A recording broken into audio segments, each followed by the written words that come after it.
Tonight we journey back to the winter of 1908, to a quiet northern town wrapped beneath layers of snow, where lantern lights glowed through curtains of frost and where a single event changed the lives of every soul who lived there.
The night was gentle, quiet, and perfectly still.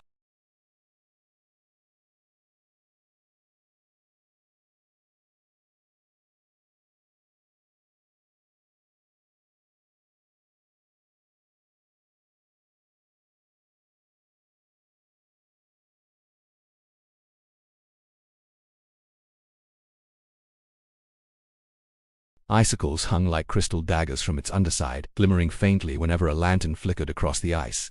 No one ever questioned the bridge's sturdiness. It had seen more than 20 winters carrying carriages, carts, and travelers on foot.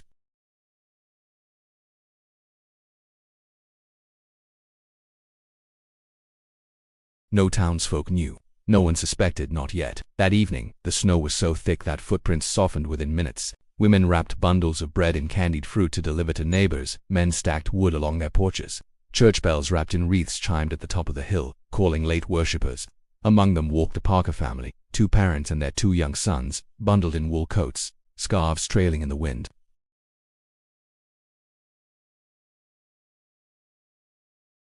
The lantern glow reflected off the frozen river as they stepped onto the creaking planks. The wood groaned. Not unusual, they thought, but beneath the surface something shifted, settling deeper into the snow-packed ground.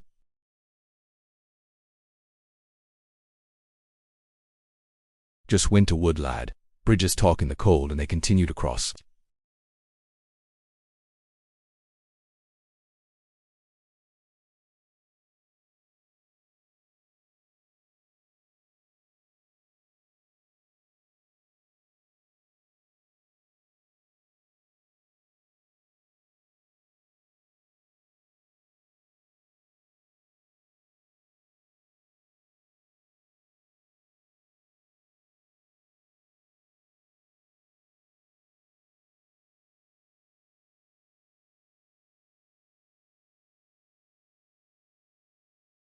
A leather satchel hung at his side containing letters sealed with ribbon, warm wishes for families, and a handful of children's handwritten cards meant for faraway relatives. For Tobias, walking through the night was comforting. He loved the quiet. He loved how the snow absorbed sound until even his own boots seemed muted, and he loved how lantern lights shimmered like liquid gold over the untouched ground. As he reached the bridge, he paused for a moment to look out toward the icy river below. The snowflakes floated thickly now, veiling the view in softness. Somewhere far downstream, he thought he could hear the water murmuring beneath the ice, subtle, distant, like a heartbeat. He lifted his lantern, breathing slowly, and stepped forward. One creak, then another. He smiled faintly. Old wood, he whispered, but the truth lay deeper. At the far end of the bridge, the supporting beam, a massive timber laid into the earth decades earlier, had swollen with moisture and contracted with repeated freezing. Winter's pressure had splintered it from within, and tonight, beneath the river's unseen movement, tiny fractures widened. Tobias crossed without incident, though the bridge trembled in its joints.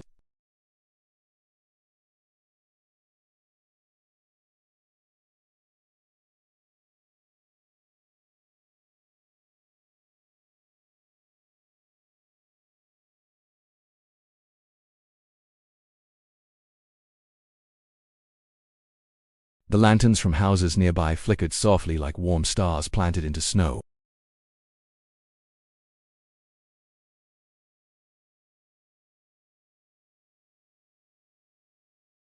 At the western end of the bridge, a horse-drawn sleigh was making its way down the slope.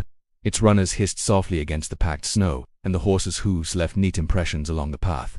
Wrapped beneath heavy wool blankets sat Mrs. Elo and Hartley and her niece, Clara, heading home from the late Christmas service. Clara held a small tin of ginger biscuits on her lap, tied with a golden ribbon, a gift from the church choir.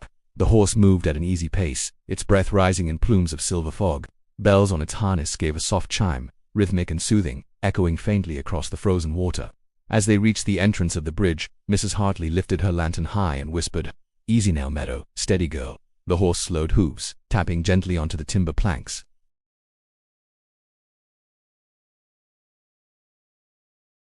Wood fibers tightened against the cold, nails pressed deeper into frost, expanded joints, and unseen seams widened by a thread. Halfway across, the sleigh passed over the same weakened beam that Tobias had unknowingly walked over moments earlier. The pressure increased. A hairline fracture, invisible beneath snow and ice, deepened another fraction. Clara looked out over the river, her mittened hands resting on the sleigh's wooden rail. "Aunt alone," she whispered. "Why is the ice glowing?" Her aunt followed her gaze.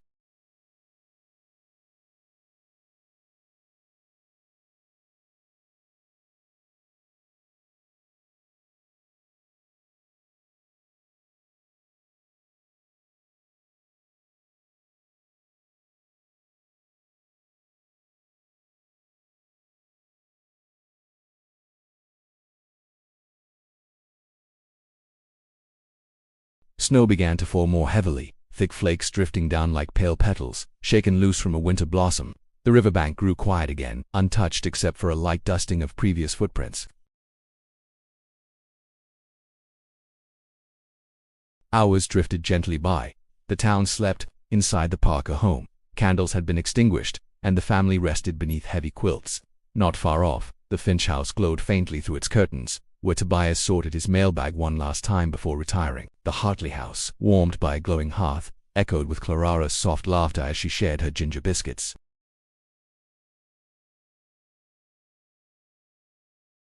The ice-laden current pushing against it with slow, persistent pressure. Beneath layers of snow, the small splinter from earlier had widened into a thin fissure, still invisible from above, but lengthening grain by grain.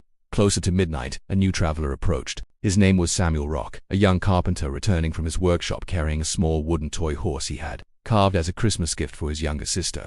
The toy was wrapped in cloth, tucked under his coat to keep it from the cold. Samuel walked with purposeful steps, boots pressing into snow that crackled gently beneath him. He knew the bridge well. He had crossed it nearly every day since he was a boy. He often admired the craftsmanship and structure, though he always believed it needed strengthening. Next spring, he had told himself repeatedly, "When the day's warm, I'll reinforce the beams." He didn't realize how close spring's repairs were needed. As he stepped onto the bridge, moonlight glimmered through the clouds once more. The wind paused, then swirled lightly, brushing against his coat. His lantern cast long shadows across the planks, every nail gleaming like a fleck of gold. Midway across, Samuel stopped. A faint vibration trembled beneath his feet.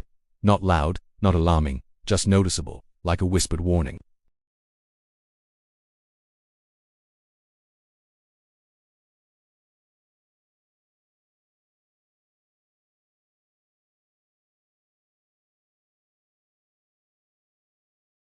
The fissure beneath widened by another breath's width, and the river continued pressing, always pressing. Midnight had gently passed, leaving the sky deeper, darker, and filled with slow-moving clouds that drifted across the moon like drifting veils. Evergreen Township lay beneath them in silence, and the snow continued falling, smoothing every path, every rooftop, every forgotten footprint. Down by the livery stable on the western road, a pair of lanterns glowed brightly. The stable master, Theo Calder, was preparing a wagon for a late-night journey.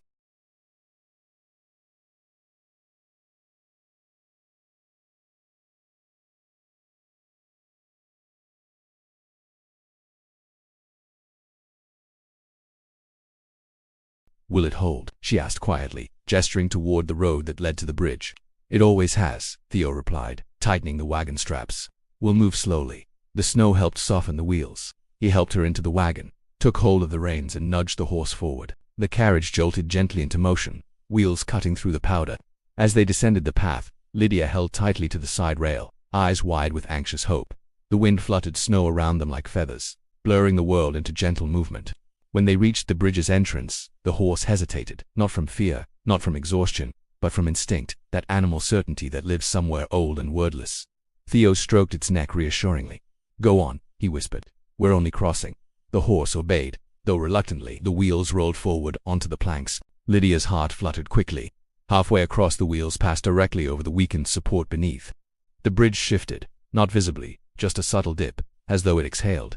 Lydia gripped Theo's coat. "Did you feel?" "It's just ice settling," he said, though his voice carried a hesitation he didn't acknowledge. Snow fell harder now, covering the bridge with fresh weight. The wind carried faint sounds of distant carols singing from the square, a chorus of townsfolk practicing before morning services. The wagon reached the far bank. Theo looked back once. The lantern light revealed nothing wrong. No cracks, no breaks, no danger. But beneath the surface, the fissure stretched farther than ever before, so thin that it was less than a human hair, yet long enough to span the entire underside beam.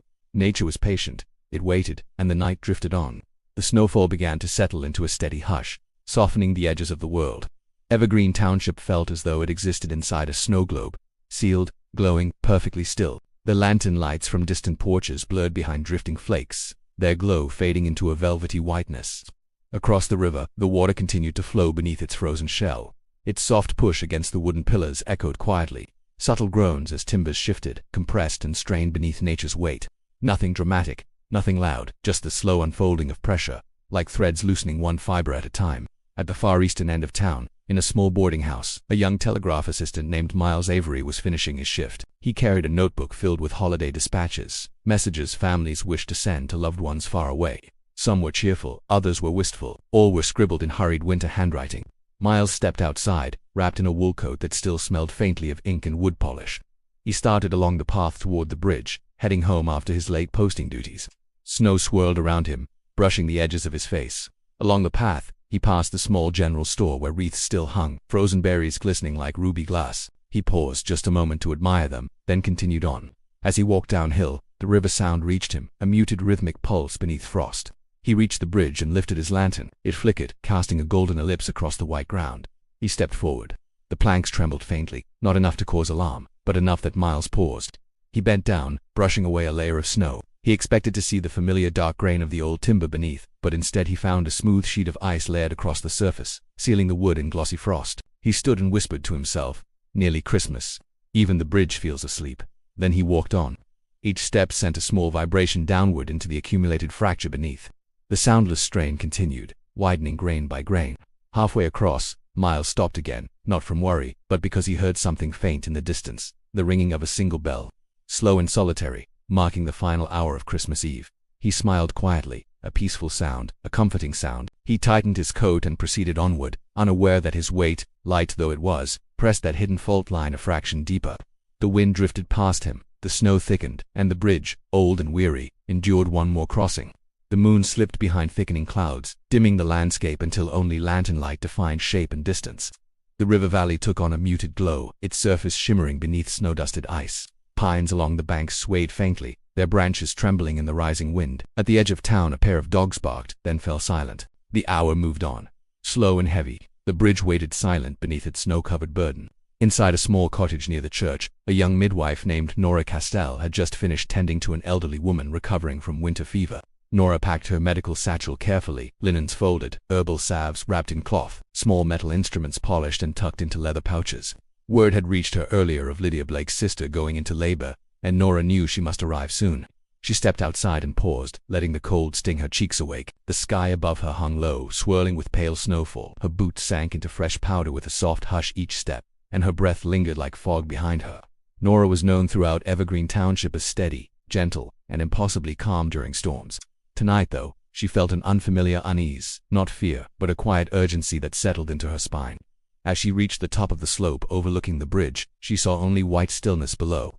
Her lantern cast a steady beam, illuminating drifting flakes that fell like tiny stars. She began her descent. The path curved slowly downward, and when she reached the first plank of the bridge, she paused, listening. Silence. Her lantern flickered as wind slipped between the beams. Then she stepped forward. The wood felt brittle beneath her heel. No sound, no movement, just the sensation of age. As she walked, she watched the faint shadow of her lantern ripple across the snowy layers. Near the middle of the bridge, she stopped again. not because of sound or tremor, but because she glimpsed something she couldn't quite understand. A faint line along the snow, straight, uninterrupted, just barely darker than its surroundings. She knelt, brushing the snow aside, not deep, just enough to reveal a line of frost.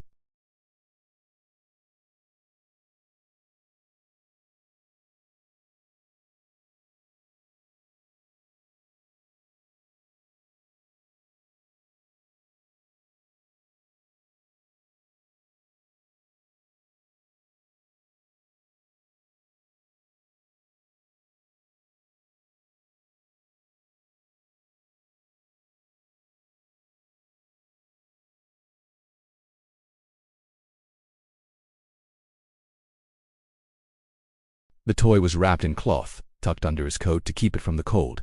Samuel walked with purposeful steps, boots pressing into snow that crackled gently beneath him. He knew the bridge well. He had crossed it nearly every day since he was a boy. He often admired the craftsmanship and structure, though he always believed it needed strengthening. Next spring, he had told himself repeatedly, when the day's warm, I'll reinforce the beams. He didn't realize how close spring's repairs were needed. As he stepped onto the bridge, moonlight glimmered through the clouds once more. The wind paused, then swirled lightly, brushing against his coat. His lantern cast long shadows across the planks, every nail gleaming like a fleck of gold. Midway across, Samuel stopped. A faint vibration trembled beneath his feet. Not loud, not alarming, just noticeable, like a whispered warning. He knelt, brushing aside a patch of snow with his glove. He leaned close, listening. Silence. He stood again, exhaling a cloud of white. It's just the cold, he murmured. Then he continued across, unaware that the bridge had already begun counting the number of travelers it could still support. The fissure beneath widened by another breath's width, and the river continued pressing, always pressing. Midnight had gently passed, leaving the sky deeper, darker, and filled with slow-moving clouds that drifted across the moon like drifting veils. Evergreen Township lay beneath them in silence, and the snow continued falling, smoothing every path, every rooftop, every forgotten footprint. Down by the livery stable on the western road, a pair of lanterns glowed brightly. The stable master, Theo Calder, was preparing a wagon for a late-night journey. A young woman waited beside him, Lydia Blake, whose sister had gone into early labor across town. Time mattered now, and Theo understood that every moment would weigh heavily. Lydia stood bundled in a thick coat, her breath trembling in the cold as she murmured prayers into cupped hands. "Will it hold?" she asked quietly, gesturing toward the road that led to the bridge. "It always has," Theo replied, tightening the wagon straps. "We'll move slowly." The snow helped soften the wheels. He helped her into the wagon, took hold of the reins and nudged the horse forward. The carriage jolted gently into motion, wheels cutting through the powder. As they descended the path, Lydia held tightly to the side rail, eyes wide with anxious hope. The wind fluttered snow around them like feathers, blurring the world into gentle movement. When they reached the bridge's entrance, the horse hesitated, not from fear, not from exhaustion, but from instinct, that animal certainty that lives somewhere old and wordless. Theo stroked its neck reassuringly. "Go on," he whispered. "We're only crossing." The horse obeyed, though reluctantly. The wheels rolled forward onto the planks. Lydia's heart fluttered quickly. Halfway across, the wheels passed directly over the weakened support beneath. The bridge shifted, not visibly, just a subtle dip, as though it exhaled. Lydia gripped Theo's coat. "Did you feel?" "It's just ice settling," he said, though his voice carried a hesitation he didn't acknowledge. Snow fell harder now, covering the bridge with fresh weight. The wind carried faint sounds of distant carols singing from the square, a chorus of townsfolk practicing before morning services. The wagon reached the far bank.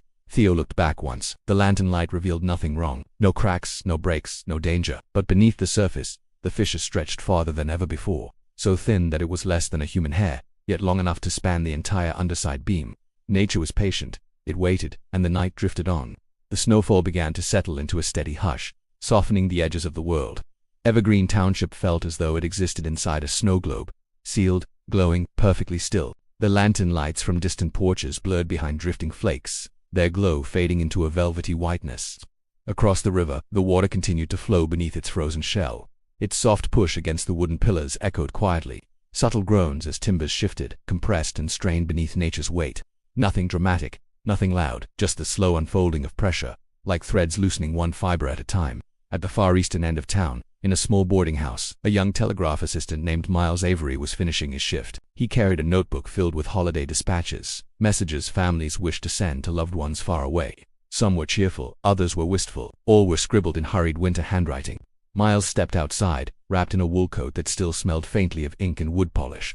He started along the path toward the bridge, heading home after his late posting duties.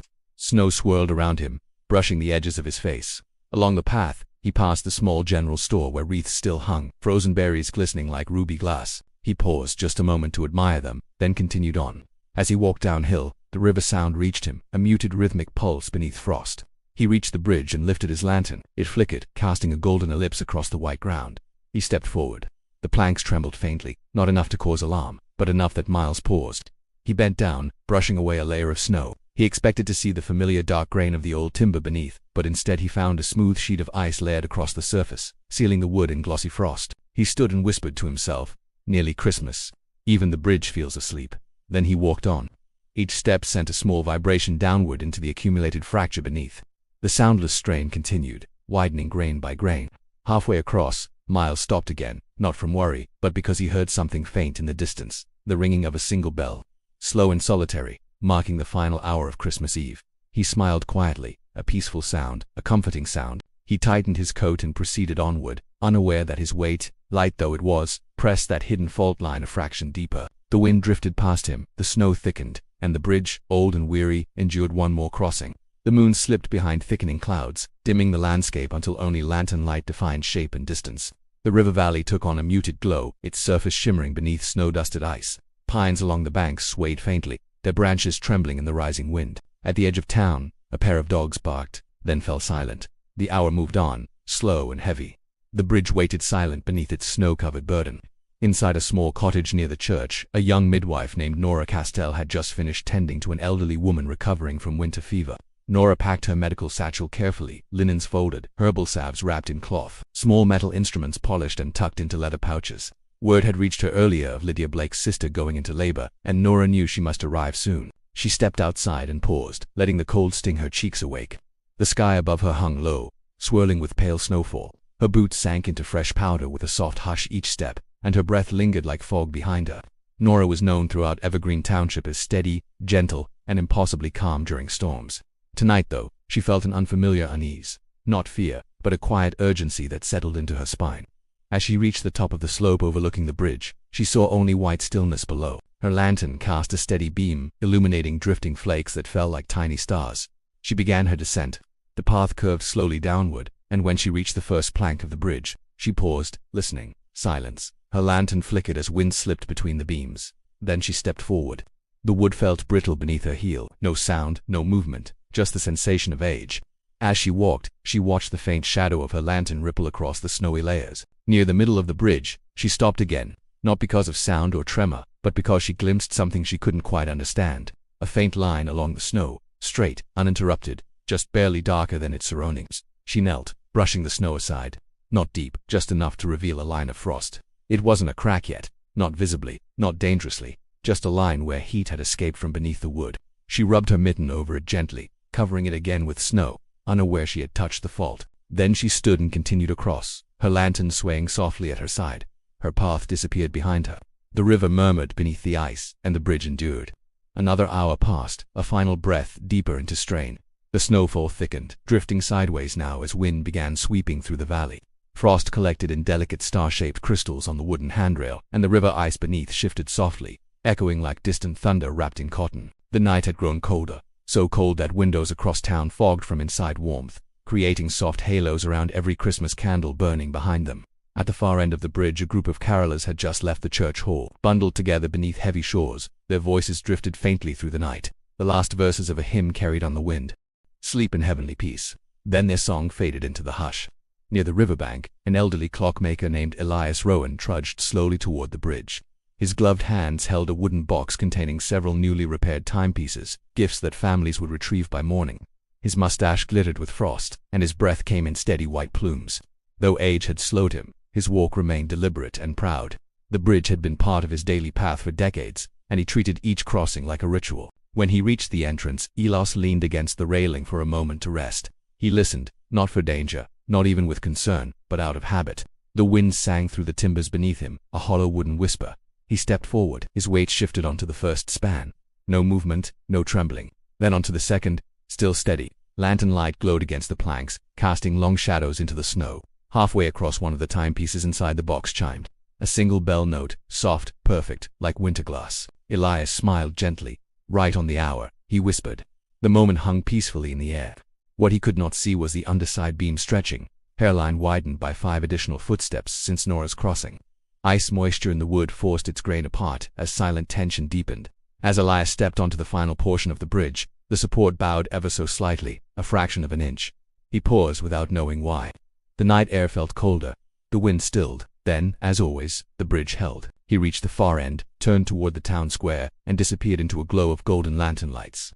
Behind him, snowfall covered his prints. The bridge settled again, exhausted yet upright, and the river pressed onward, unfazed, unstoppable. The town clock struck 1. A long bell chime rolled through the sleeping settlement, echoing off snowy roofs and drifting across the frozen river. Most homes were now quiet, hearth embers dimming into reddish glows beneath ash, blankets pulled tight, children dreaming of morning gifts wrapped beneath evergreen branches. Yet the night was not finished. Not quite. On the hillside above the bridge, 2 young brothers, Peter and Wallace Harding, slipped out of their family home, giggling beneath muffled breath. They carried a sled between them, wooden rails polished smooth from years of winter use. Their boots crunched lightly in the snow, leaving deep enthusiastic footprints behind. "Just one run," Peter whispered. "No more than that," Wallace agreed. They knew they weren't supposed to be outside at this hour. They knew their mother slept lightly, but the moonlit snow was too tempting, and their restless holiday excitement made sleep impossible. They ran toward the hill's crest, set the sled down, and climbed aboard. With a push, they glided forward, sliding faster and faster through powder. The sled cut a clear trail, spraying snow near their boots, as their laughter scattered into the wind. The ride carried them down the slope, past the pine trees, past the snowy hedges, past the wooden sign marking the river bend, until they reached the flat ground just before the bridge. They toppled off the sled, laughing again. "Back up," Wallace whispered. "One more time." Peter hesitated. "Maybe we should head in. I think I saw a light under Mother's door." Wallace frowned, then finally nodded. They picked up the sled and stepped onto the bridge, dragging the wooden rails behind them. The sledge runners left clear tracks, a pair of slender lines drawn across white powder. Near the center of the bridge, the weight of the sled and the shifting footsteps caused a shallow vibration deep beneath the snow-covered planks. The boys stopped, not because they sensed danger, but because the air felt strangely warmer. Breath mist around them barely lifted. Snowflakes fell slower. The river seemed quieter. Wallace whispered, "It feels like everything stopped." Peter nodded, though he didn't know why. They hurried to the far end, then darted up the opposite hill, sled dragging behind. Snow muffled their steps until they reached their door. They slipped inside silently, leaving behind a pair of tracks on the sleeping bridge. And behind them, unseen by anyone, the long fissure beneath widened just a fraction more. Tiny, silent, dangerous. The night exhaled, and the bridge remained standing for now. The storm clouds drifted lower now, thick and heavy, gathering across the river like a quilt of gray velvet. Snow no longer fell in gentle flurries. It now streamed steadily, softly coating the world in fresh white silence. By this hour nearly every home was dark, windows sealed tight against the cold. At the carpenter forge, however, a lantern still glowed. Samuel Rock, who had crossed the bridge earlier, was awake again. A persistent thought had jarred him from his sleep, something he could not explain. He sat at his work table, turning the small wooden horse carved for his sister between his hands. The bridge had unsettled him, not with sound, not with movement, but with a deep heaviness beneath his boots, something he could not name, yet could not forget. At last he rose. He wrapped his coat tight, pulled on his gloves, and grasped his lantern. The wind met him as soon as he stepped outside. It pressed against him like a warning. He headed toward the river. Each step crunched deeper into the snow, the ground freshly layered since the hour he last crossed. By the time he reached the valley slope, the clouds had swallowed the moon completely. The night was nearly black, except for the warm shape of his lantern. He walked to the edge of the bridge and stopped. Snow covered it so thickly that no plank edges were visible, only a pure, unbroken blanket stretching over the river. Samuel lifted his lantern higher. The bridge looked peaceful, still safe. He stepped onto it, not far, just enough to test the boards. The wood beneath him groaned, not loudly, not dramatically, just a strained whisper. He moved forward to more steps. His light revealed nothing unusual, not even the faint line Nora had brushed over earlier. Then there, a faint sound, almost inaudible, a soft crack, small, sharp, like wood, snapping in winter frost. Samuel bent quickly, brushing snow aside with his glove until he found the source. It was not a break, not visible, but a softness, wood that gave slightly beneath his hand. And beneath that weakness, the hidden fissure pulsed gently as the river current pushed against it. His breath caught, not panic, just realization. "This needs reinforcement," he muttered. He stood and turned back, boots crunching as he retreated. He would fetch tools. He would inspect it properly by lantern light. He would try before morning to brace the structure. But as he disappeared into the dark, snow fell heavier, covering his footprints immediately, burying any trace of his discovery. The bridge sagged a hair more beneath the accumulating weight. No one noticed, and the night moved forward. Samuel's lantern glow disappeared into the night, swallowed by swirling white silence. leaving the bridge alone again beneath the falling sky. Snow mounded along the planks, growing heavy, settling deeper into the aging timbers. The river beneath pressed upward, its frozen surface shifting, cracking just faintly in long, haunting tones. Inside the Parker home, young Andrew Parker stirred in his sleep, a strange, restless dream taking hold. In his dream, he stood at the edge of a frozen lake. The moon shone bright above him, and he could hear water running beneath the ice. He tried to step forward, but the ground trembled, rippling like fabric. A faint sound echoed in his ears, a low groan like wood bending under burden. He woke suddenly, breath-catching. Beside him, his younger brother mumbled something, rolling deeper beneath the blankets. Andrew sat upright, listening. Nothing, only the wind brushing gently at the window. He lay back slowly, though the dream clung to him like frost, and his heartbeat thudded in his ears. Across town, Nora the midwife lit her lamp again. Lydia's sister had not progressed well, and she needed to return. Her calm footsteps echoed through her small room as she prepared. She reached for her heavy coat, fastening it carefully. As she stepped outside once more, the freezing air bit sharper than before. Numbing her cheeks, she hurried down the hill. The bridge waited ahead, and now it was colder than it had been at any point that night. When Nora reached the first span, she walked with more urgency than before. The lantern beam trembled over the snow. The wind rushed across the frozen river, carrying ice dust in swirling ribbons. Halfway across, her steps landed directly over the weakened beam. This time, the bridge dipped, not visibly, not dramatically, but enough that Nora paused midst. She lifted her lantern toward the handrail. Snowflakes illuminated golden white around her. "Hold," she whispered, not to the bridge, but to fate. Slowly, steadily, she continued forward. On the far side, she looked back. Nothing appeared wrong. The path was smooth and white. Her lantern light dimmed behind falling snow. She hurried on, unaware that her passage had forced the weakened support to shift a little farther out of alignment. Minutes later, a soft sound came from beneath the snow-covered planks. A crack lengthened, a seam deepened like the quiet parting of frozen bark. The river surged unseen. Christmas Eve pressed toward its final hour, and the bridge sagged again, still standing, still bearing weight, but only barely. The storm deepened with a quiet ferocity, and snow now fell in thick curtains, nearly erasing the world beyond arm's reach. The wind traveled in long, sweeping gusts across the valley, pushing icy air against rooftops, fences, and bare tree limbs that trembled under winter's weight. Somewhere in the distance, dogs barked once, twice, then fell silent again, their voices swallowed into the night. Samuel Rock had returned home and lit 2 lanterns instead of 1. Arranging his carpentry tools on a bench, chisels laid neatly beside mallets, oak wedges beside rope lashings, spare boards stacked by size.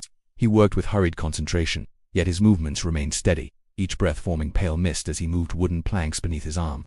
He didn't know exactly what was failing on the bridge, but instinct told him that something was shifting beneath its surface. Something small enough to ignore, yet dangerous enough to matter. He dressed again, layering an extra scarf, 2 pairs of gloves, thick furlin boots, and he strapped the boards together before lifting them across his shoulder.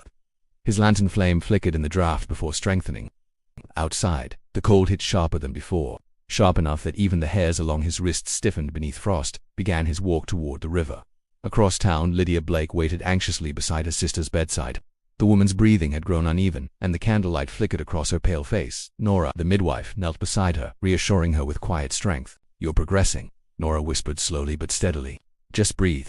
Lydia stepped away, pressing her forehead into her palms. "Samuel is coming back, isn't he? He said he would try to reinforce the bridge." Nora hesitated, then nodded. "He will. Samuel always keeps his word." Lydia closed her eyes, trusting that quiet truth. Meanwhile, on the frozen river, the wind gusts were different now, less like wind and more like pressure moving across water trapped beneath ice. Beneath the wooden structure, unseen currents carved against the embedded pillars, wiggling the earth around their supports.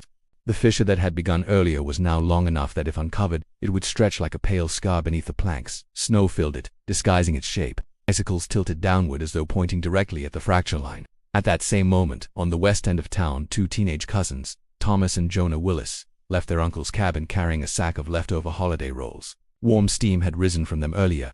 Now they cooled beneath the cold. "We'll leave them on the neighbor's porch," Thomas whispered, "and hurry back." Jonah replied. They pulled scarves over their mouths and walked quickly. Their steps were swift but heavy, boots compressing the snow deeply. When they reached the bridge entrance, Jonah hesitated. "Feels colder here," he murmured.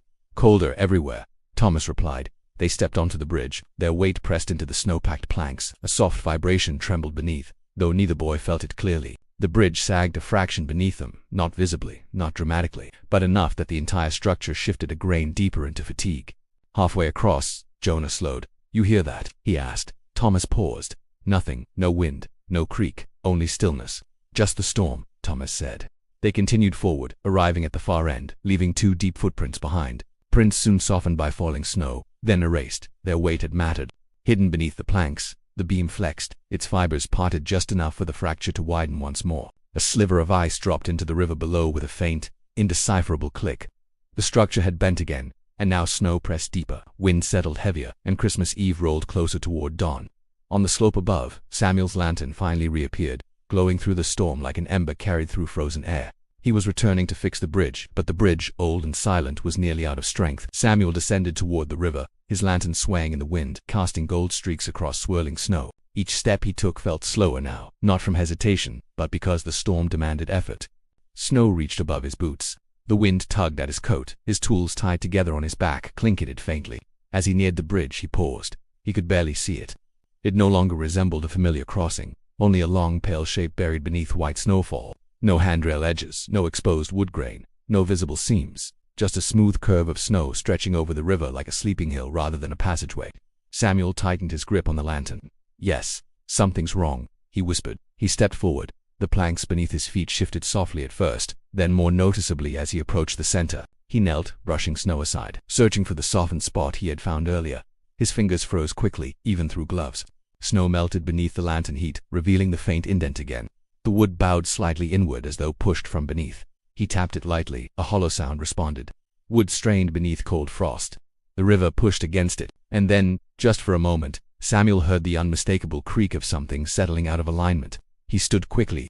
This was no simple warp, no surface swelling, no harmless winter shifting. The bridge was weakening from within. He set his lantern on the ground and removed his tools.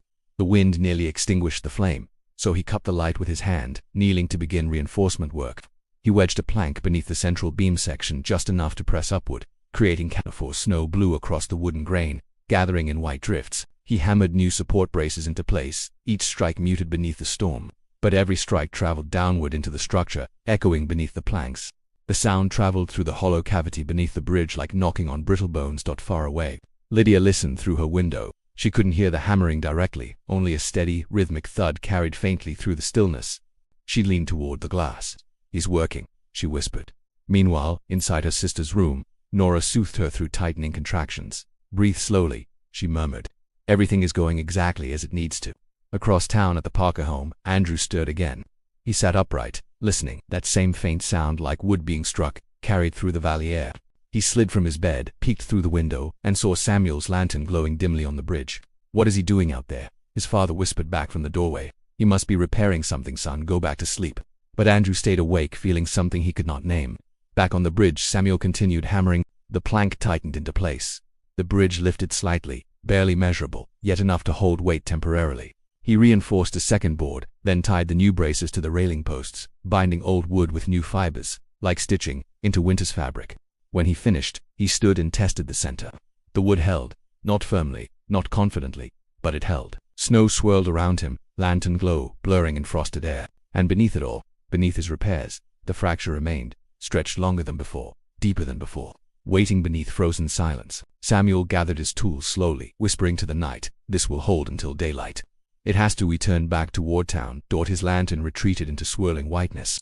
Behind him the wind eased, the snow settled, and the bridge, patched imperfectly, stood again. But now it held together only because a man with frozen hands tried to save it in the dark. Nature was not finished. More travelers would come, more weight would press, and dawn was approaching. Dawn was still far from breaking, yet a faint blue tint began to spread along the horizon, one of those subtle winter tones that arrive hours before actual sunrise.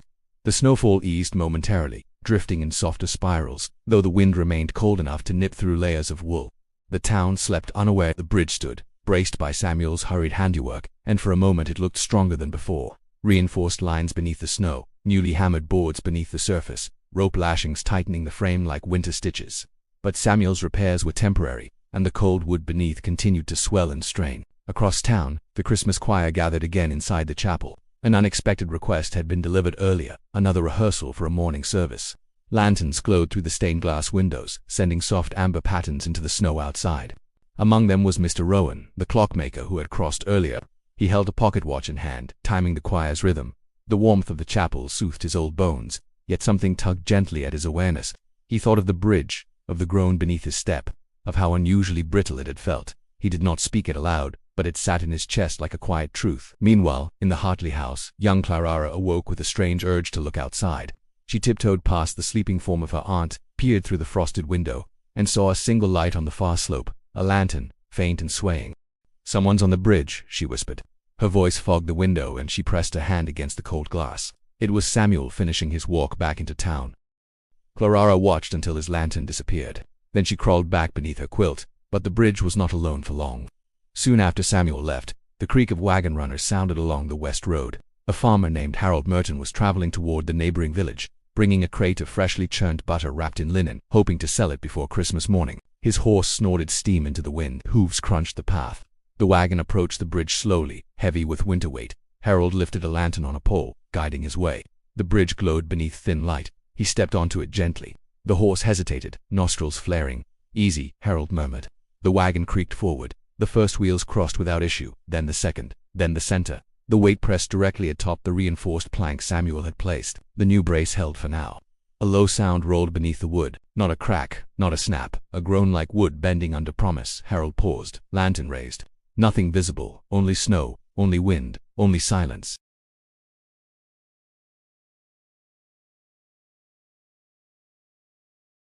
One rope, lashing, loosened, not broken, just stretched, barely noticeable, but enough to matter.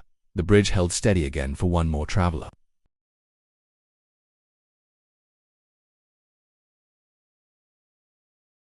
Nora prepared towels, speaking gently, setting warm cloths along the bedside. Outside, the wind resumed. Snow swept across the bridge, and the wood beneath strained again, no longer breaking but bending, waiting, counting the number of hearts that would soon depend on it.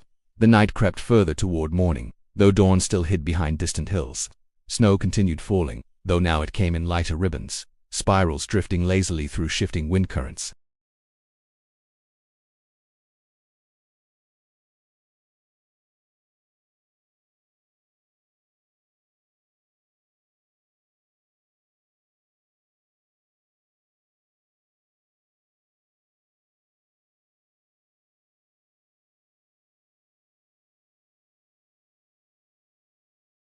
Candlelight flickered across warm cloths and polished floorboards. Lydia knelt beside her, holding her hand, whispering encouragement through tears. "You're doing so well," she kept saying, voice trembling with both fear and love. Nora placed her hand calmly on Lydia's shoulder. "She needs you steady. Stay right here." Meanwhile, outside, the storm quieted enough that sound carried again across the river valley, and through that silence came sleigh bells. Slow, rhythmic, familiar. From the eastern road emerged a small sleigh, driven by Mr. and Mrs. Farwell, returning from delivering food baskets to the church. The sleigh was piled with woven blankets, ginger cakes wrapped in cloth, jars of sugared fruit, small comfort gifts meant for parish families in need. The horses' hooves clicked softly in the snow as lantern light glowed like amber in the drifting mist. When they reached the bridge, Mrs. Farwell pulled her shawl tighter. "It feels colder here," she murmured. Her husband nodded. The horse hesitated again, a recurring instinct that no human understood.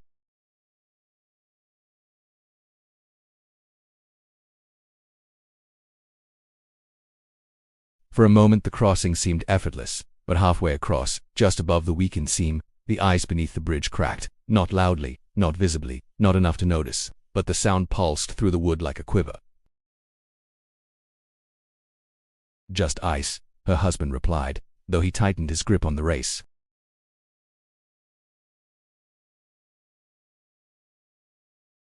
The Farwells reached the opposite bank, lantern glow, disappearing into lightly falling snow. Then the beam beneath bowed again from having borne too much.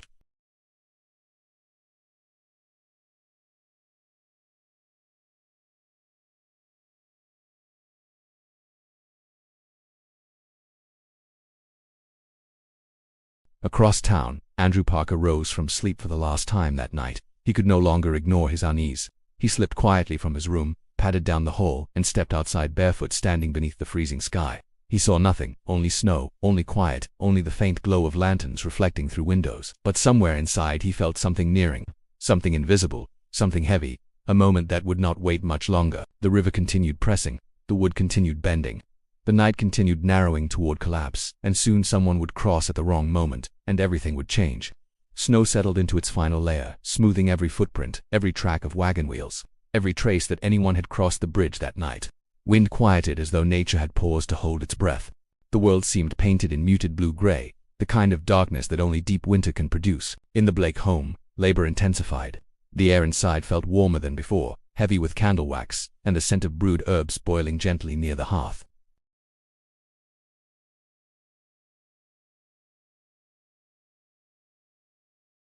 "You're close," she murmured softly. "Slow breaths. You're nearly there."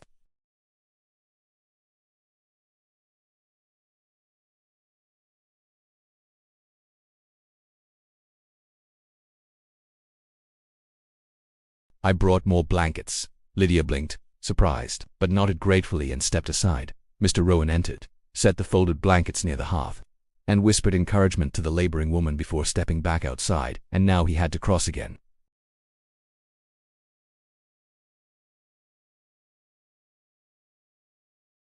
He wrapped his scarf tighter and descended toward the river. As he approached the bridge, something inside him sensed change, not fear, not certainty, but recognition. He rested his palm on the railing. Snow melted beneath his touch. The wood felt colder than before, colder than natural timber, colder than anything alive. He stepped forward. The planks moaned beneath his weight. Slowly he crossed halfway. A vibration traveled beneath the wood, not a large one, a tremor like a held cough. He stopped, lantern raised. The air was silent, no wind, no river sound, just stillness. He walked on, but behind him, as he neared the far edge, something shifted, small, subtle, unseen. A rope lashing loosened further, unwinding a fraction more, slipping beneath ice crust. One board. Samuel had driven upward, now bowed from the Farwell sleigh's pressure. Mr. Rowan reached the end of the bridge and climbed the hill, lantern dimming behind swirling snow, and the bridge sagged lower. Now only inches remained before the central beam could no longer bear further bending. Inside the Blake home, a cry pierced the silence, a new sound, first breath. The laboring sister had delivered a child, small, fragile, wrapped in blankets near the fire. Lydia laughed and wept at the same time, brushing snow melt from her sleeves. Nora placed the newborn gently into its mother's arms. The storm outside for that moment seemed irrelevant. Joy stretched across the small house. Hope breathed. Nora whispered, "It's done. You've done beautifully." But beyond their walls, the bridge stood at its breaking point. Its last crossing had nearly been too much. The river pushed harder. The boards curled with cold pressure. Snow pressed downward like a final weight. Nature watched and waited because someone else would cross soon. Very soon. Throughout Evergreen Township, lamps glowed faintly now, those left burning through the night for comfort or warmth. Dawn had not yet broken, but the sky now carried a faint suggestion of morning, a cold silver shimmer beyond layered clouds. The storm had weakened, returning to soft snowfall, almost gentle again. Inside the Parker home, Andrew still could not sleep. He sat wrapped in a blanket near the door, listening to the wind outside, staring at the faintly frosted window. His younger brother sleepily appeared beside him. "What are you doing awake?" he whispered. Andrew shook his head. "Something's wrong." His brother peered into the cold darkness. The night seemed quiet, too quiet. Across town, Samuel hurried back toward the bridge, not because he doubted his repair, but because he couldn't rest, knowing the structure had been so fragile.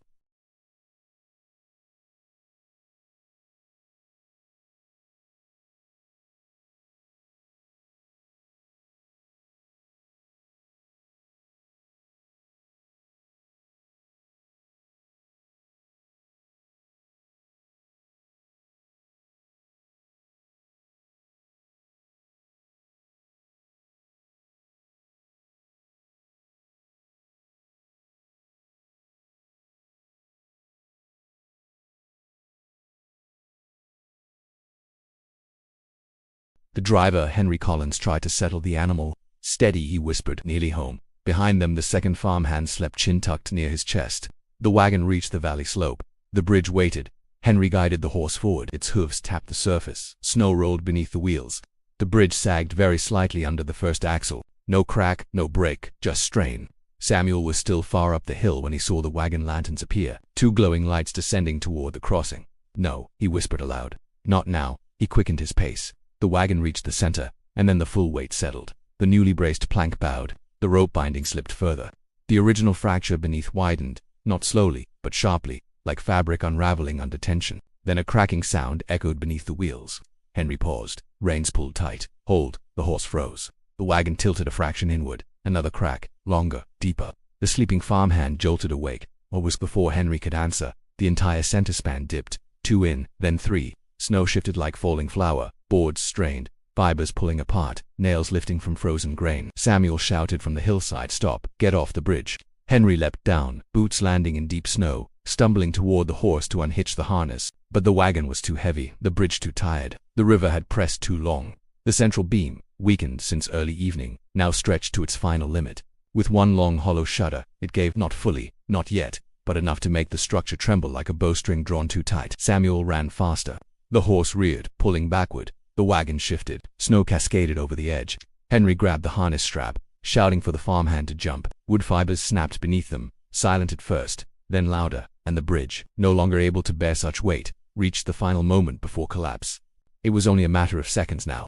The valley held its breath. The bridge sagged deeper, timbers creaking from within like ribs, pressurized beyond natural shape. Snows slid from the center span into the river below, revealing streaks of exposed wood beneath. Frost-bitten nails lifted outward, crooked against ice-stained grain. The wagon tilted downward. Henry clung to the horse's harness, shouting desperately, "Cut the straps, release her." The farmhand scrambled across the wagon bed, fumbling with frozen buckles, breath ragged in winter air. The horse reared, panic shimmering in its eyes, hooves scraping across snow-covered wood. The planks groaned. One long splintering sound echoed beneath. Samuel was nearly at the entry when he saw it, the irreversible sway. "No, stay back," he yelled, but he had already stepped onto the first plank. Henry looked up, voice shaking. "It won't hold." Samuel nodded. He had already known. The only choice now was rescue. He sprinted forward. Wind pushed against him. Snow blinded his view. Wood shifted beneath every step. He reached the farmhand first, grabbing him by the coat collar. "Jump," Samuel ordered. The man leapt toward the nearest bank, hitting snow hard. Samuel turned, reaching for Henry. A sharp crack cut through the bridge. More than a crack, a split. The central beam gave way nearly halfway through its length. Snow burst upward like scattering powder. The horse screamed a high panicked cry, pulling backward with full force. Samuel grabbed Henry's arm and shoved him toward the bank. "Run." The horse broke free just as the final lash strap snapped. Its hooves thudded into snowed ground, and Henry fell beside it, rolling over ice. The wagon did not escape. Its full weight descended. The wood beneath splintered. Everything sagged downward as though gravity had doubled itself. Samuel turned to leap too late. The entire midsection gave way with a violent heave. Wood bending, jerking downward, nails ripping through aged support beams. The wagon slid first. It dropped into a diagonal tilt, its back end plunging toward the icy river surface. Samuel grabbed the nearest support post, cold wood burning at his palms. Snow poured round him, swirling through a sudden gust. The remaining planks beneath his boots trembled. Then they too began to go. A horrifying silence swept across the valley before the collapse, long enough for every person nearby to understand what was happening. Wood finally splintered. A violent thunder-like impact cracked through the night. The center of the bridge collapsed downward in a sheer break, timbers folding as though chopped from below. The wagon crashed against ice, splitting into pieces. 2 sacks of grain burst open, spilling wheat into drifting snow. Boards snapped and scattered. Lantern glass shattered in midfall. Flames extinguished instantly. Samuel dropped with the structure, clinging to an angled broken beam. Cold air shot upward from the exposed river gap, and snow began sweeping into the space where the bridge had stood moments earlier. It was no longer a crossing. It was a ruin, shaken, bent, broken, but not every piece fell. 2 end sections still clung to opposing banks, 2 partial halves reaching toward one another. Severed like parted hands, Samuel hung between them, boots scraping broken timber. He breathed once, barely. The river roared beneath, night swallowed light, and just as he began to slip, a voice echoed from the bank. "Samuel, hold on." Someone was running toward him through snow. He looked up through the swirling flurries and saw young Andrew Parker sprinting toward the fractured span. Andrew reached the shattered edge of the bridge, breath burning in his chest, night air cutting at his face like ice. Snowflakes gathered against his eyelashes, melting into cold beads that slid down his cheeks. His lantern swung wildly in his hand, light bouncing off broken wood. Below, Samuel clung to a slanted beam, boots braced against jagged timber that jutted downward into empty air. Frost had already formed across his coat, and the cold river wind clawed up through the collapsed gap. "Stay back," Samuel shouted. His voice trembled, not from fear of falling, but from knowing a child should not be near danger. But Andrew stepped closer. "I'm not leaving you. Hold on." Samuel's grip slipped a fraction, splinters cutting into his palms. The fractured beam shifted, its end grinding against broken wood. A sharp crack sounded beneath, echoing into the hollow space where the center of the bridge had once stood. Above them, lantern light flickered across snowflakes, swirling like falling sparks. Henry Collins and the fireman scrambled from the snowy bank toward Andrew. "Don't go near him," Henry called. But Henry was too far away. Too late. Andrew leaned forward, extending his hand. "Give me something to pull you up." Samuel looked upward, snow falling into his eyes, dark shapes forming in the corners of his vision from cold and strain. "There's a piece of rope," he gasped, nodding toward the broken support post. Andrew turned, grabbed it, and tugged hard. The rope slid free of remaining lashings. He anchored it through an iron ring fastened into the half of railing still standing. Grab it. Samuel loosened one hand, chest tightening as his boots slipped an inch deeper. Wind rushed upward through the hole, a freezing gust rising like breath from beneath the earth. Wood cracked again. The beam began to tilt. Samuel lunged upward and caught the rope, barely gloves sliding along frozen hemp fibers. Hold tight, Andrew shouted as he braced himself. Small boots rooted in snow. Samuel braced his legs against a broken beam, pushing up, hand bleeding through glove where a splinter had lodged deep. Henry arrived beside Andrew and gripped the rope. Together they pulled. The beam below shifted again, and part of the splintered frame broke away, falling into darkness. It struck the ice below with a heavy thud that echoed like thunder. The fall startled the horse tied nearby. It reared, trembling, snow scattering beneath it. Pull harder, Andrew shouted. Samuel strained upward, muscles burning, coat stiffening from freezing sweat. With one final heave, Henry, Andrew, and the farmer hauled Samuel over the jagged edge. He collapsed onto the snowy bank, coughing hard, nearly collapsing into the young boy's arms. You're alive, Andrew gasped. Samuel nodded, voice failing. Behind them, the broken bridge groaned again, slowly sinking into static silence. For a moment, no one spoke. The night seemed frozen. Then Henry looked over the edge. The wagon lay crushed, half submerged into softened ice. Boards floated gently over cracked surfaces. Grain spilled like yellow sand across frozen white, scattering beneath drifting snow. Samuel leaned up, eyes wide with urgency. No one else must cross tonight, he whispered. Andrew looked at him. What if they don't know it's broken? Samuel stared out toward the valley slope, toward the darkened road. They will, he said breathlessly. We'll warn them. Henry nodded, planting his lantern high on the nearest hill crest. Its glow spread through the storm, a beacon cutting through blue-black darkness. Snow settled over broken planks, the wind slowed. Silence fell. And somewhere far in the distance, another lantern appeared, faint, approaching, unaware.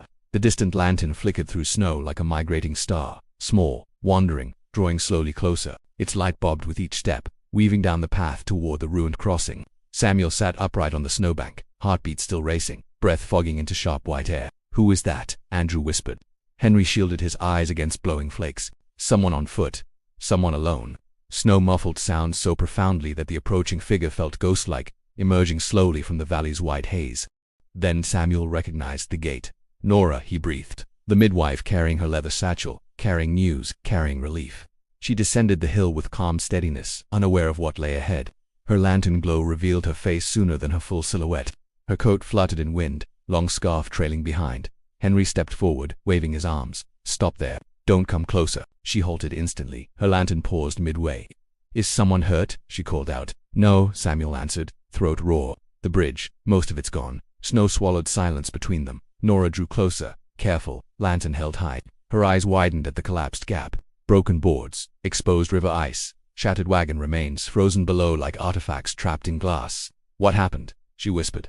Weight was too heavy, Samuel replied. The structure gave way. Henry pointed to the fallen span. We barely pulled him up in time. Andrew stepped forward, small breaths steaming around him. There could have been others. We saw lights earlier. Nora scanned the far road. Dark now, unmarked by tracks. I need to get back soon, she whispered. Lydia's sister is stable now. The baby is breathing well, but there will be recovery. Samuel nodded through exhaustion. Do not cross. Nora's answer was steady. I wouldn't risk that even in sunlight. The storm eased slightly, revealing pale sky beyond, the faintest hint of morning, teasing its arrival. Samuel stood again slowly. His limbs trembled, his palms burned. Blood at one knuckle had frozen into a dark crusted circle. Nora reached into her satchel, pulled a cloth, wrapped his hands gently. You saved lives tonight, she whispered. Veerly, Samuel replied, shaking his head. No, completely. Wind drifted across the broken bridge, curling snow into soft spirals. Frost glittered on the remaining planks like powdered silver. Samuel looked over the gap again. It's not safe even to approach anymore. The remaining sections may slide. Henry nodded. We'll need barriers, warnings. Nora raised her lantern toward the road. We'll gather people when morning comes. Andrew tugged Samuel's coat. We should tell the choir they'll pass word quickly. Samuel nodded faintly. But then another shape appeared from the fog. A bigger one, dark, moving slowly. Not lantern light, not footsteps. A wagon. A full wagon, much heavier than the previous one. Its wheels squeaked faintly beneath the snow. Its horse exhaled long clouds of air. Its outline grew clearer. A large freight cart loaded with holiday goods. 3 passengers riding inside. 2 young girls wrapped beneath blankets. Their father steering from the front bench. Nora gasped. They don't know. They can't see the collapse. Samuel staggered forward. Henry shouted. Andrew ran ahead, waving arms. But the wagon was already too near. and their warning voices were swallowed into rising wind. The horse kept moving, blind to danger. The wheels rolled forward straight toward where the bridge used to be. The freight wagon creaked toward the broken crossing, its lantern hanging from the reins, swaying gently, sending a warm glow dancing across the snow. None of them could see the collapsed gap ahead. Snowfall masked depth, turning emptiness into level whiteness. The two children inside laughed softly beneath blankets, unaware of danger, unaware of anything except the promise of warmth at arrival. Their father, Mr. Hollis, guided the horse carefully down the slope, shoulders hunched against cold wind.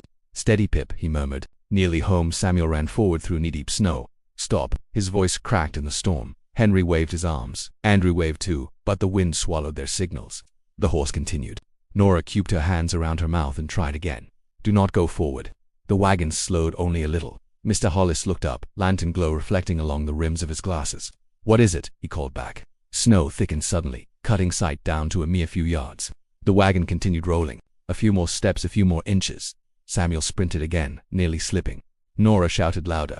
Andrew ran until his boots scraped splintered wood near the shattered edge. "Stop." The horse hesitated. Its hooves struck ground where snow was thinner. The wagon paused. That single hesitation became a miracle. Henry reached their side. Lantern lifted high. "There is no bridge. It collapsed. You cannot go forward." Mr. Hollis froze. "What do you mean collapsed? It stood yesterday." Another wave of snowfall swept across, almost hiding the abyss again. Samuel reached the wagon's wheel and placed both hands firmly on it. "Do not move," he said, voice, "not another inch." Mr. Hollis stepped down, boots sinking into deep snow. He followed Samuel's gaze. The snow parted in wind. The gap revealed itself, wide, cold, impossible to cross, a hollow space where wood had once connected land to land. The remains of the wagon from earlier still sat lodged into broken ice, its planks floating like driftwood beneath spindled snow. The two daughters peeked over the wagon edge. "Papa, what happened?" He swallowed, unable to answer. Samuel knelt slowly, breath shaking. "I reinforced the structure earlier. I tried to hold it, but when the heavier wagon passed," Henry lowered his lantern. "The entire center gave way." Wind howled between the separated halves. The broken beam that once held the bridge strained just a little more under the weight of snow. A loud snap echoed beneath. Everyone stilled. In that moment, even the storm stopped moving. The remaining planks shifted half an inch outward, just enough that the collapse would have doubled if the wagon had moved forward. Mr. Hollis stared into darkness where the river surged beneath the crackled ice, quiet, cold, infinite. Then he lifted both daughters from the wagon one at a time, holding them close. "You saved us," he whispered. Samuel shook his head. "You stopped just in time. It was chance." "No," Nora replied softly from behind. "It was warning and someone heard it." Andrew stepped forward, still clutching the rope used earlier. "We should mark it before anyone else comes." Henry nodded heavily. "We'll plant lanterns, one at each side. People will see." He lifted his lantern, but the wind blew snow into its flame. It sputtered, struggled, went out. The darkness deepened again. Then a glow appeared behind them, a soft orange halo from the distant church candles. Morning prayers were beginning. Voices drifted faintly. Peace on earth. Nature's hush softened. The storm slowed. Day was arriving. But before the sun touched the broken crossing, they needed to make sure no one else reached the edge. And maybe, just maybe, they could still form a way across.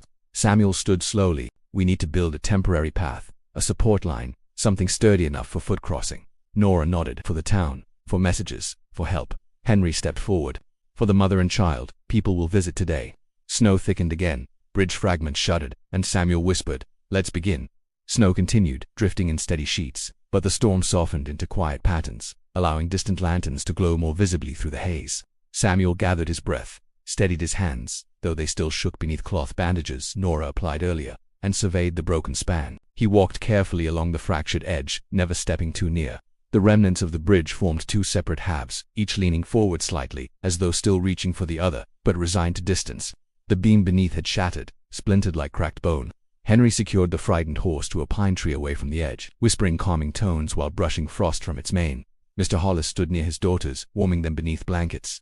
Nora approached Samuel. "You plan to build a cross?" "Yes," he said, studying the gap. "Not a full bridge, not now, but a temporary crossing, just enough to reach the other bank safely." Henry frowned. "With what?" "Everything collapsed." Samuel nodded toward the fallen wagon below. "There's wood down there, planks, wheels, harness boards." "You can reach it?" Andrew asked. "Carefully," Samuel replied. "We don't step near the gap. We use rope, anchor from trees, and hoist what we can." Snow drifted quietly across the exposed opening. The river below churned beneath cracked ice. A haunting sound, a vibrant reminder. Samuel turned to Henry. "We need 3 ropes, thick ones." Henry nodded, retrieving rope coils from the wagon side. Meanwhile, Nora cleared snow from the nearby ground, warming the girl's hands. Andrew gathered lantern wicks and dried cloth from the wagon's remains. Piece by piece, a plan took shape. Samuel anchored the first rope to a pair of thick pines, driving metal stakes into the frozen ground. Then he tied a second rope diagonally, forming a steady angle. Henry braced it, pulling until the rope tightened like steel wire. Samuel tested the hold solid. Now, he whispered, we lower it down. The rope swung over the broken edge, disappearing into darkness. Snowflakes drifted past as though falling into a void. Samuel leaned forward carefully, guiding his weight away from weak planks. Below, in dim light, lay broken boards, wagon parts, curved beams, and shattered rails. If we lift those, Samuel said, voice calm but strained, we can lay them across and lash them tight. It won't hold wagons, but it will hold people. Henry nodded firmly. We'll do it then. Nora stepped forward, lantern raised. More than crossing is at stake, she murmured. Our people must visit Lydia. The child will need warmth, supplies. Samuel agreed, and so they lowered the rope.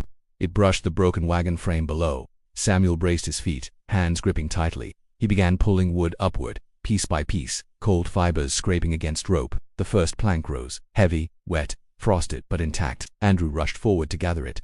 They brought up a second and then a third. With each lift, Samuel's arms trembled harder. Pain throbbed beneath his bandages, but he did not stop. Henry took over when Samuel's grip faltered, muscles burning with effort. By the time 3 planks lay safely on snow, Samuel fell to one knee, breath unsteady. It's enough, Henry insisted. Samuel shook his head. Not yet. One more. The rope lowered again. A larger board this time, likely the wagon's central support rail. They pulled together slowly, painfully. The wood creaked as pressure bit into it. Snow fell into Samuel's eyelashes. He blinked it away. Henry groaned. Andrew gripped the rope harder, leaning back with all his small strength. Finally, the beam reached level ground. Samuel stood again. Now came the delicate part. He positioned the longest board across the gap, not directly over the center, but angled slightly, resting on to secure railing posts. Henry lashed the rope around it. Nora tested it gently. Stable. Only for walking. Only for single passage, but stable. Samuel exhaled. One at a time, he whispered. Only one person at a time. Snowflakes drifted in quiet spirals. The river below murmured softly. A temporary crossing now existed, fragile but purposeful. The town would survive the night. But Samuel knew the real repairs must come with dawn, and more hands would be needed. Morning crept into the valley in pale gradients, soft steel blues gradually brightening along the outline of distant hills. The snowfall weakened even more, fading into light flakes that melted before they touched the ground. The broken bridge, half buried beneath white drifts, lay silent, but no longer dangerous to approach, so long as one respected its limits. Samuel rose carefully, rubbing stiffness from his shoulders and forearms. Every muscle in his body hummed with strain. Nora checked the wrap around his palms again, smoothing the cloth and tightening the knot gently. You need rest, she whispered. Samuel shook his head. I'll rest when others are safe. Henry lit a new lantern and wedged it into a snowbank like a signal flame. Its light glowed gold, burning steady in morning's dim blue, announcing danger and guidance in equal measure. Nearby, Mr. Hollis had started a fire in a sheltered patch behind a pine, warming his 2 daughters as they ate dried fruit from a pouch. Their quiet voices rose and fell, almost singing to themselves, blinking sleepily as dawn took shape. Samuel turned toward the makeshift crossing. Let's test again, he murmured. Henry pulled the rope tighter, ensuring no loosened knot might betray them. Andrew stepped forward and held Samuel's coat. Let me go first. Samuel stared at the boy, surprised. No, Andrew, I should. You carried everyone last night, the boy said. Let me at least step where others will step. There was something in the boy's voice, something balanced between courage and duty that Samuel recognized. He nodded slowly. Just one step. If it shifts, you turn back. Andrew nodded. Snow crackled beneath his small boots as he approached the beam. Nora held her breath. Henry did too. Andrew placed one foot on the board. It held. He shifted his weight gently forward, still steady. A quiet creak sounded, just wood, adjusting to warmth from dawn, but nothing more. Andrew took one more step. The rope racing tightened on its own, the structure pulled into tension by his small weight. Samuel reached forward and lifted him back safely. Good, Samuel whispered. That's enough, Andrew grinned, cheeks reeling beneath cold air. Henry straightened. We can begin crossing in daylight slowly. Then movement appeared at the ridge above, voices calling through the thinning snow. Several townspeople emerged, some in coats hastily thrown over nightshirts, others already wrapped for morning holiday errands. The choir having finished prayer at dawn, the stable master, 2 neighbors from the far side, and finally Mrs. Hartley and Clara. They all descended the slope, confusion in their eyes, until they saw the break. Gasps spread, hands lifted to mouths. Clara clutched her aunt's coat sleeve. The bridge broke. Mrs. Hartley nodded slowly, heart sinking. Henry addressed them, voice solemn and protective. Do not step forward. The center is gone. Samuel gestured to the temporary line. You may cross one at a time very carefully. We will guide you, Nora added, and only those who need to cross. No children alone. The people listened one by one. Their faces shifted from shock to gratitude as they saw Samuel standing there, bandaged hands resting at his sides, exhaustion hidden beneath posture. A man from the back stepped forward. We heard the wagon collapse from the ridge. Thought it was thunder. Samuel nodded.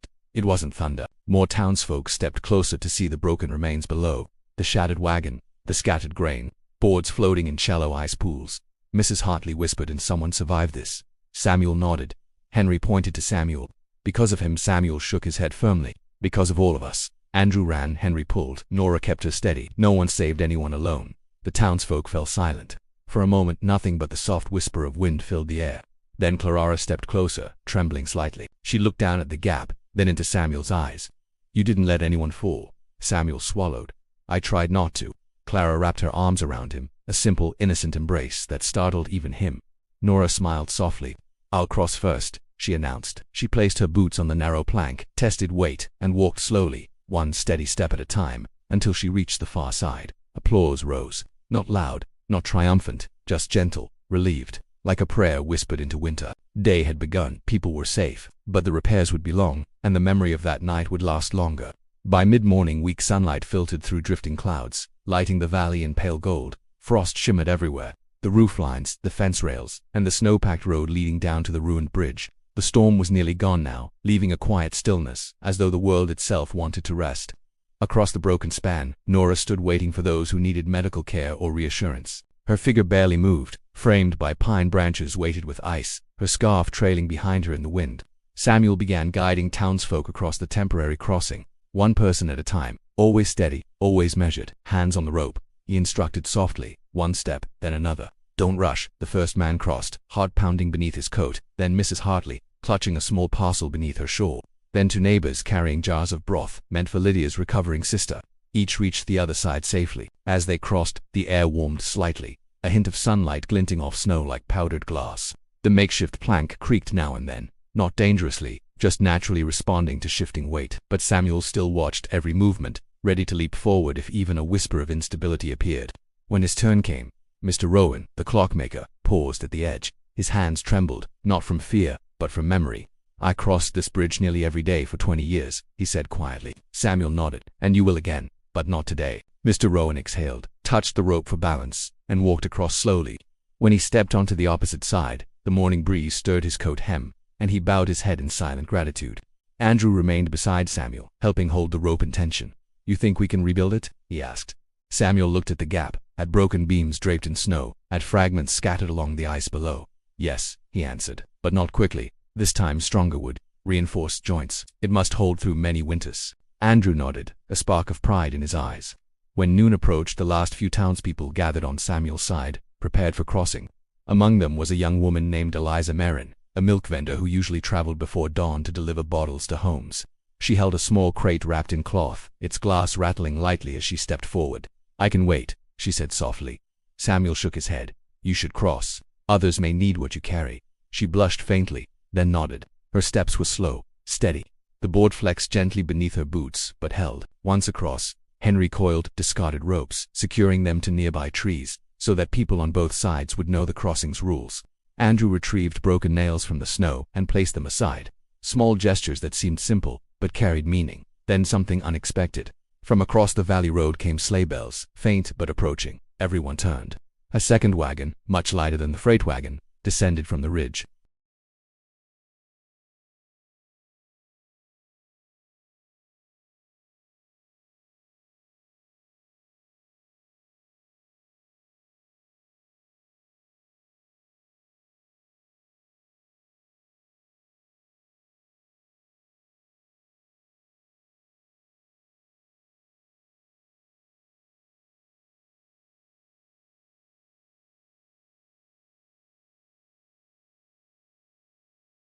Warmth traveled from one bank to the other without anyone setting a foot on the fragile span.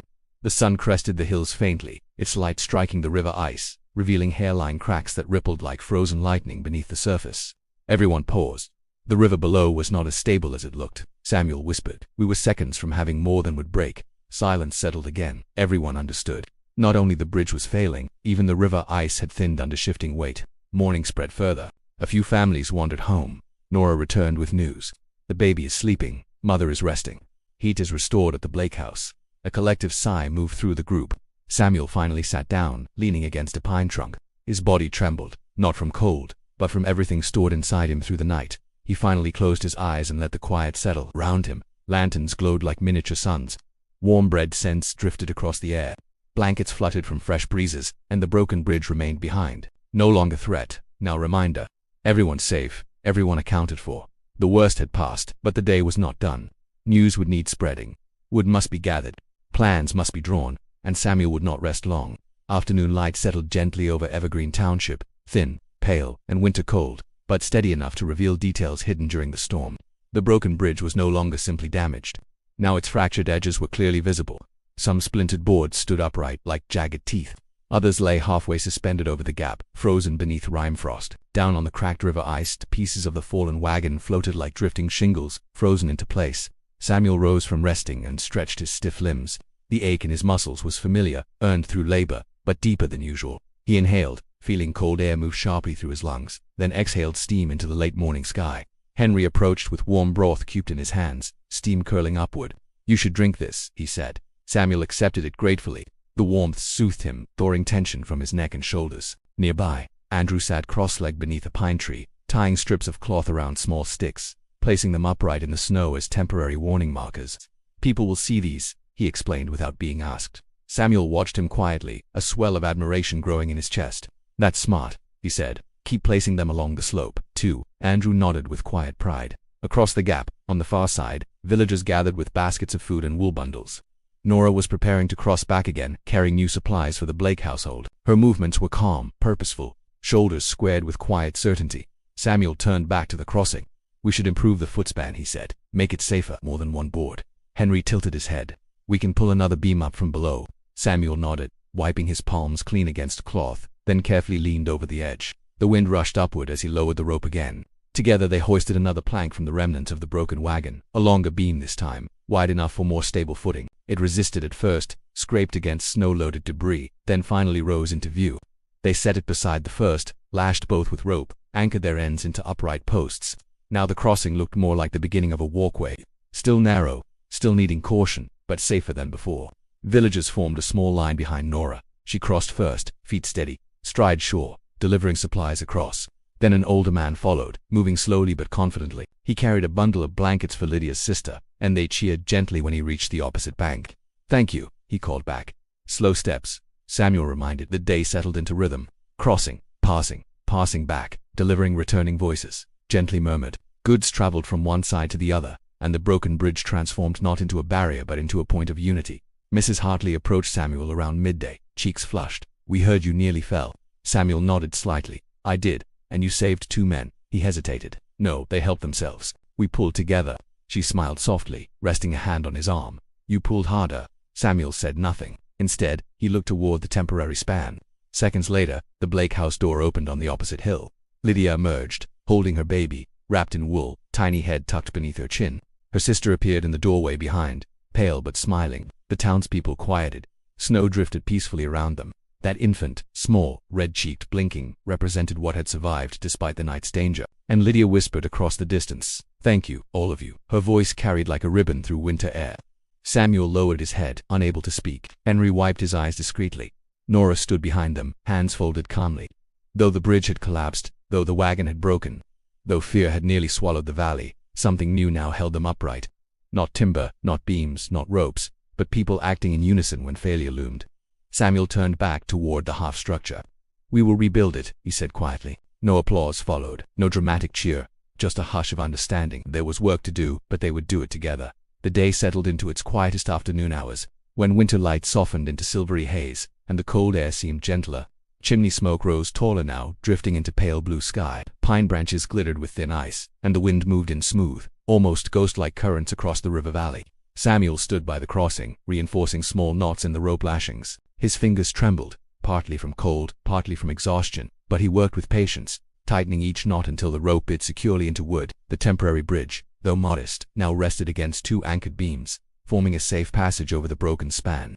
On the opposite hill, Lydia's home glowed with warmth, a soft amber rectangle through frost-covered windows. From that doorway emerged a steady line of neighbors, each bringing something to help.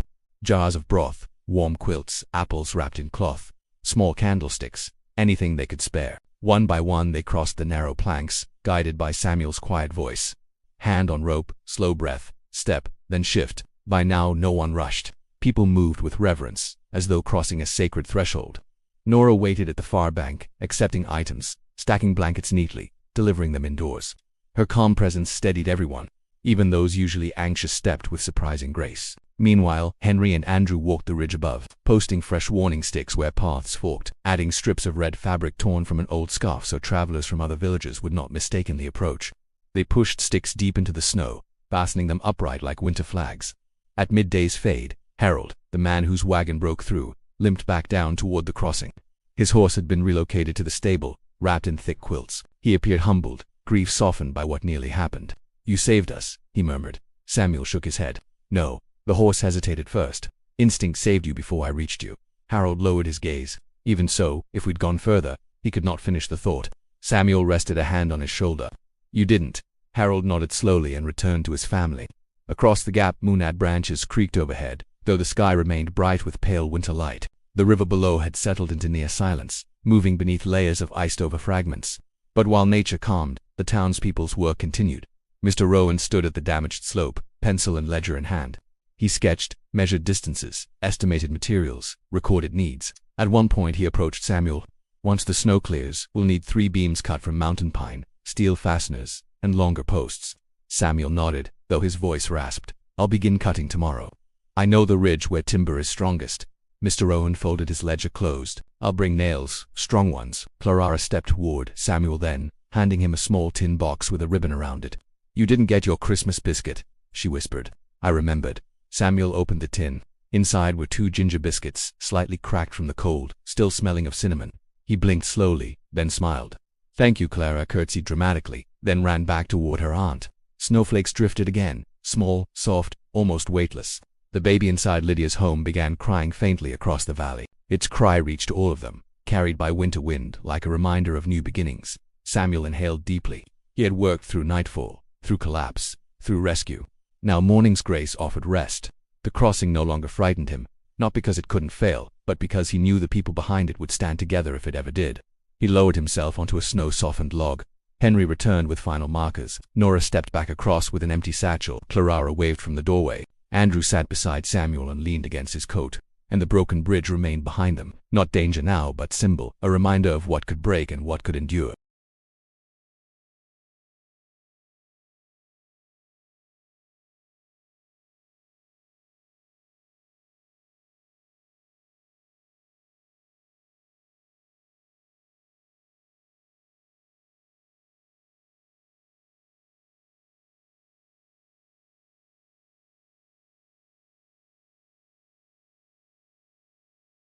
Villagers had begun returning to their homes, walking slowly along cleared paths.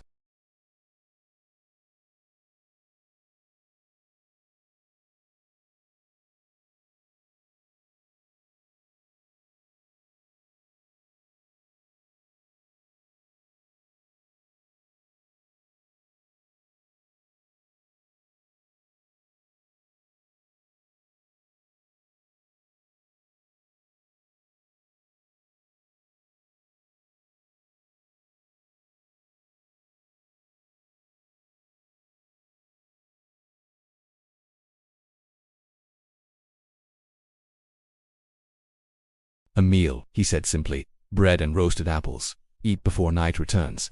Samuel accepted it with quiet gratitude. Some exhaustion eased the moment he tasted food. The wind calmed further. Snowflakes slowed. The air smelled faintly of woodsome smoke and pine resin drifting from the Blake chimney. Across the gap, Mr. Rowan continued writing notes. On the broken edge of the ruins, Clara stacked small stones, one atop another, as if marking the place where the bridge would someday stand again. Andrew helped her, patting snow smooth around each stack. Samuel rose again, tightening the rope braces and checking every beam as daylight began thinning. Henry asked quietly, "Will it stay until morning?" "It will," Samuel replied, "but no more than a few people at a time." "That's enough," Henry whispered. Beyond the ridge, sleigh bells echoed, someone traveling toward neighboring farms. This time they would not mistake the crossing. A lantern stood like a second sunrise above the destroyed span, guiding them safely away. The choir's soft singing carried faintly again from the chapel. Comfort and joy, the words floated across the valley, almost dissolving into cold air. Samuel looked toward the Blake house. A thought rose. I should check on the mother and the baby. Henry nodded. They'll be glad to see you. Samuel crossed the plank slowly, not from fear, but from respect. His steps were deliberate, weight evenly placed, body angled with rope support. When he reached the opposite side, Nora stepped outside the doorway. You came. Samuel nodded, removing his hat gently before speaking. How is she? Nora's smile was tender. She sleeps. The child sleeps too. Warmth holds well. Food's been delivered. No fever. Samuel exhaled, a long, quiet release of tension. Inside, Lydia stirred slightly, though her eyes stayed closed. Her sister lay sleeping, fragile but safe, fingers curled beneath blankets. Samuel stepped back outside, allowing silence to complete the scene. Nora lowered her lantern slightly. The town will remember today, Samuel answered softly. I hope they remember more than a collapse. What do you hope they remember? She asked. The people stood together when things broke. Nora nodded. That's exactly what they'll remember. The sky darkened again. Evening slid over white landscape. Warm lights blinked inside windows.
Why? I woke up and I knew something was wrong. I didn't know what, but I felt it. Samuel nodded. Sometimes people just sense what others can't see. Do you think the bridge fell because of my dream? Andrew asked. No, Samuel said softly. The bridge fell because wood ages, water never stops pushing, and time always asks something of us eventually. Andrew thought about that, then nodded slowly. Across the river, flickering candlelight moved in slow arcs. More neighbors crossed very cautiously to greet Lydia, her sister, and the newborn. Soft greetings drifted through twilight air. Congratulations. Is he sleeping well? You look strong, dear. Gladness replaced the earlier tension. Samuel rose, eventually stretching his back, and began removing splinters that had settled into seams of rope. Henry joined him again, offering steady help. You'll need real sleep tonight, Henry said. And tomorrow I'll begin cutting timber. And the next day, Henry continued, I'll help you sand the beams. Rowan can add metal bracing. Samuel looked up toward distant ridgelines where taller, older pine trees waited, those strong enough to form the next bridge supports. That ridge, Samuel whispered, pointing toward the treeing. Those are the ones. We'll go at sunrise, Henry replied. Nora approached then, leaving Lydia's family to rest. She's stable now. The baby is warm. Heat is constant. There's nothing more to fear tonight. Her voice carried certainty, the kind that came only from hands that had worked through life and seen danger settle into peace.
Mr. Rowan placed another lantern beside the post, its flame steady against dusk.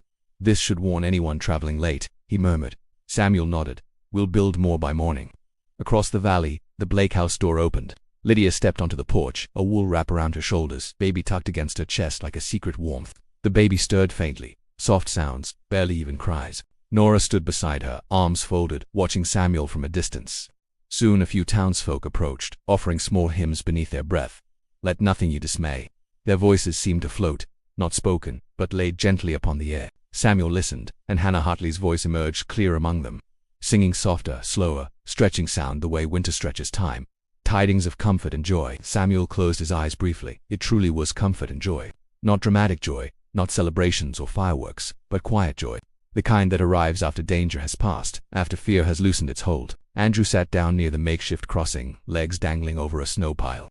"Do you think the bridge will look the same when we rebuild it?" he asked. Samuel shook his head gently. "No. It will be stronger, wider, supported deeper into rock, wood from newer trees, iron bolts. No more exposed grain." Andrew thought a moment. "So the new one won't break?" Samuel replied softly. "Not for many winters." Behind them, the moon rose, clear and unhindered, its light falling across the river like a silver blanket.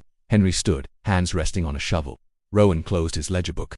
Nora and Lydia retreated indoors, and Samuel took one final look at the broken timbers. They no longer represented fear. They no longer represented danger. They represented a night that could have taken lives, but instead gave courage. The bridge was broken, but the people were unbroken.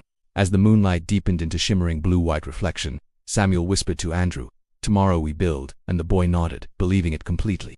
The moon climbed high, full and quiet, casting silver reflections across the snow-covered riverbank. Beneath its pale glow, Samuel remained for a moment longer at the edge of the broken bridge, hand resting lightly against the anchored rope.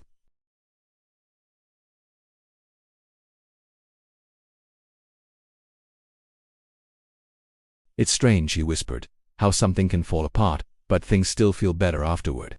Samuel nodded. Sometimes something weak has to break before something strong can be built. Down in the valley below, the fallen wagon was still frozen into the river's partial ice, its form softened by snowfall, not a symbol of loss anymore, but of what had been prevented. Lives not taken, hands not let go, voices not silenced. Across the narrow temporary span, lanterns burned like guardian stars along either side of the collapse. Their flames shimmered, glowing through faint wisps of wind, illuminating where danger once hid unseen. Henry finished tying the final ribbon onto a tall pine branch. One last marker for travelers arriving late in the night. Mr. Rowan closed his notebook and tucked it beneath his coat. His handwriting held measurements and sketches, what would soon become plans for a new crossing. Nora stepped out once more from Lydia's doorway, warm glow behind her, holding a wool blanket wrapped around her shoulders. "She's sleeping," Nora said gently. "Mother and child both." Samuel exhaled, slow and relieved. That single sentence carried more weight than the heaviest beam on the bridge. Lydia appeared behind her briefly, face pale but peaceful, rocking her newborn. Its tiny, faint cooing drifted into the night air, and even from across the valley, its sound was soft as snowfall. Samuel whispered, "That's worth everything." Distant church bells rang midnight. Just one bell, gentle, reminding all of the holiday that had begun.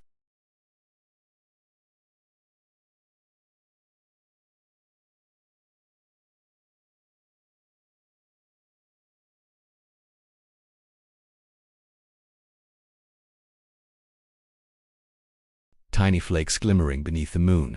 Samuel turned toward the ridge at last. "There's work to start in the morning. We'll gather timber when sun rises." Henry nodded, Rowan nodded, Andrew nodded. Hardest of all, they walked away slowly, lanterns bobbing in soft arcs of light. Behind them, the broken structure rested, still, safe, silent. Soon a stronger bridge would span that river, built not simply from wood, but from the memory of those who carried one another through darkness. And Samuel whispered into the winter hush, "We made it through." A child's soft cry carried gently into night. A lantern flame flickered brighter. Snow settled into perfect stillness, and the valley exhaled peace. Thank you for traveling through this gentle wintry journey, for standing beside Samuel, for feeling the quiet collapse beneath the night snow, and for witnessing how a town held together when structure did not. Now allow yourself to rest. Let the glow of lantern light fade softly behind closed eyes. Let your breath become slow, steady, and easy. Let warmth gather around you like freshly laid blankets. Wherever you are in the US, Europe, Asia, Australia, Africa, or somewhere beautifully unique, may your body feel safe now. May the quiet courage of this story soften your thoughts, and may peace settle gently into your night. Sleep well, rest deeply, and feel safe beneath the calm quiet of this winter's end.